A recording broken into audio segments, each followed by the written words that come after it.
কিতাবের মধ্যে আছে ইব্রাহিম আলাইহিস সালাম মেহমান ছাড়া খাবার গ্রহণ করতেন না। দেখলেন কোনো মেহমান আসে না, ঘর থেকে বের হয়ে গেলেন রাস্তায় মেহমান খোঁজার জন্য। দুপুর বেলা হয়ে গেল, কাউকে দেখা যায় না। একেবারে দুপুর শেষ হয়ে বিকালের দিকে সময় চলে যাচ্ছে। হযরতে সাইয়্যিদুনা ইব্রাহিম খলিলুল্লাহ আলাইহিস সালাম অনেক খোঁজাখুঁজির পর দেখা যাচ্ছে রাস্তা দিয়ে 40 বছরের এক মানুষ, এক যুবক, সে আসতেছে। ইব্রাহিম আলাইহিস সালাম তিনাকে ধরে ঘরের মধ্যে নিয়ে আসলেন মেহমান বানিয়ে। জোরে বলি সুবহানাল্লাহ।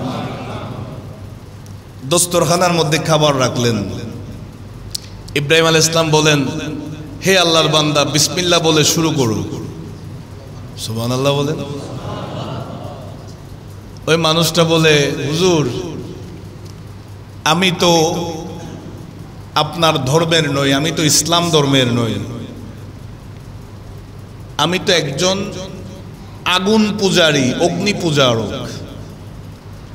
আল্লাহর ওয়াহদানিয়তকে আমি বিশ্বাস করি না, সুতরাং আমি খাবার গ্রহণ করি। আমি আমার প্রভুর যেগুলার আমি উপাসনা করি, যেগুলার পূজা করি, আমি সেগুলার নামে খাবার গ্রহণ করি। আমি আল্লাহর নাম দিয়ে খাবার শুরু করি না। জোরে বলি নাউজুবিল্লাহ। হযরত ইব্রাহিম আলাইহিস সালাম গরম হয়ে গেছেন, বলতে যে কি বলো তুমি, আগুন পূজা করো, আল্লাহর নামে শুরু করতে বলছি, বিসমিল্লাহ বলে শুরু করো নাই। তিনি জালালি হালতে চলে গেলেন। সেই আগুন পূজারীটা খাবার না খেয়ে সেখান থেকে উঠে চলে যাচ্ছে। হযরতে সাইয়্যিদুনা জিবরাইল আলাইহিস সালাম চোখের পলকে ইব্রাহিম নবীর সামনে হাজির হয়ে গেলেন। হযরতে ইব্রাহিম আলাইহিস সালাম যখন ওই আগুন পূজারীকে বলে, হে আল্লাহর বান্দা, বিসমিল্লাহ বলে খাবার স্টার্ট করো, শুরু করো। ওই মানুষটা বলে, হুজুর আমি আল্লাহকে আল্লাহ বলে বিশ্বাস করি না, আমি রব হিসাবে মানি না, আমি আপনার ধর্মের নই, আমি একজন আগুন পূজারী, আগুনের পূজা করি। সেই মানুষটা খাবার না কি চলে গেছে। সাইয়্যিদুনা জিবরাইল আলাইহিস সালাম এসে বলেন, ওগো আল্লাহর নবী ইব্রাহিম খলিলুল্লাহ আলাইহিস সালাম, আল্লাহ আমাকে পাঠিয়েছেন। বিসমিল্লাহ না বলার কারণে একজন আগুন পূজারী আপনার ঘরের মেহমান হয়ে এসেছে, না খেয়ে চলে গেছে।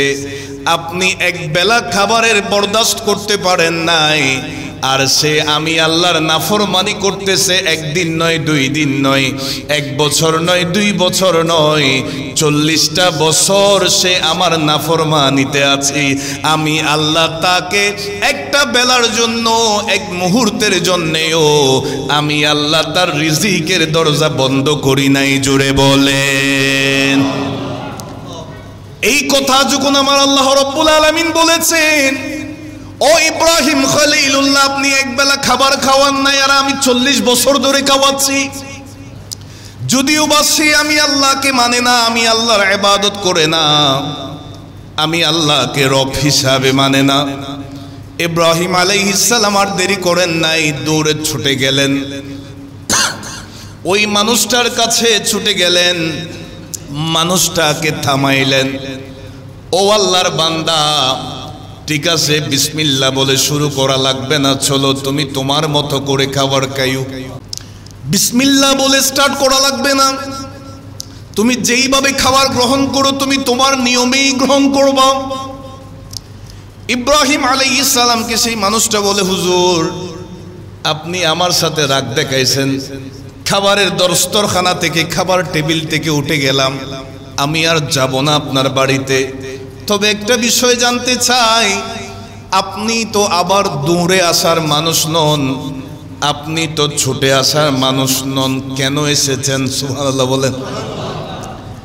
ওই মানুষটা বলে, হুজুর আপনি তো এইভাবে দৌড়ে আসার মানুষ নন, আপনার তো ভারিত্ব আছে, ব্যক্তিত্ব আছে, পার্সোনালিটি আছে, আপনি আল্লাহর একজন নবী, আপনি কেমনে আবার দৌড়ে আসলেন রাস্তায় আমাকে ধরে আনার জন্য? জোরে বলি না সুবহানাল্লাহ। ইব্রাহিম আলাইহিস সালাম বলেন যে আমি আসি নাই, আমার মালিক আমাকে পাঠিয়েছেন। বলেন না আল্লাহু আকবার। আমি আসি নাই, আমার মালিক আমাকে তোমার কাছে পাঠিয়েছে। হুজুর মানে বুঝলাম না, রহস্যটা একটু বলেন না। হযরত ইব্রাহিম খলিলুল্লাহ আলাইহিস সালাম বলেন, ও আল্লাহর বান্দা, তুমি আমার আল্লাহকে তুমি বিশ্বাস করো না, আল্লাহর প্রতি ঈমান আনো নাই, যদিও বা সব সময় আল্লাহর নাফরমানিতে জীবন কাটাচ্ছ, তুমি আগুন পূজা করো সর্বক্ষণ। তুমি যখন আমার ঘরের খাবার দস্তরখানা থেকে উঠে চলে যাচ্ছ, খাবার না খেয়ে চলে যাচ্ছ, আমার রব আমাকে ডাক দিয়েছে, মালিক আমাকে ডাক দিয়েছে, ও ইব্রাহিম খলিলুল্লাহ, যাকে তুমি একবেলা খাবার খাওয়াতে পারছো না, আমি তো তাকে 40 বছর ধরে খাওয়াচ্ছি, কখনো তার খাবার বন্ধ করি নাই।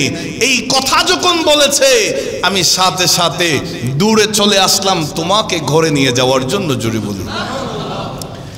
ওই আগুন পূজারী বলে, হুজুর আমি বুঝতে পারলাম এখানে আর কোনো দেরি করার সুযোগ নাই, আপনার ঘরে পড়ে যাব, আগে আপনি একটু আমাকে কলমা পড়িয়ে মুসলমান বানিয়ে নেন।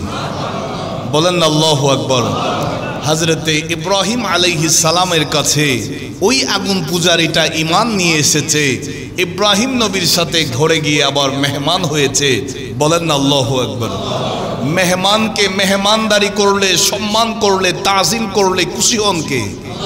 আরো জোরে বলুন।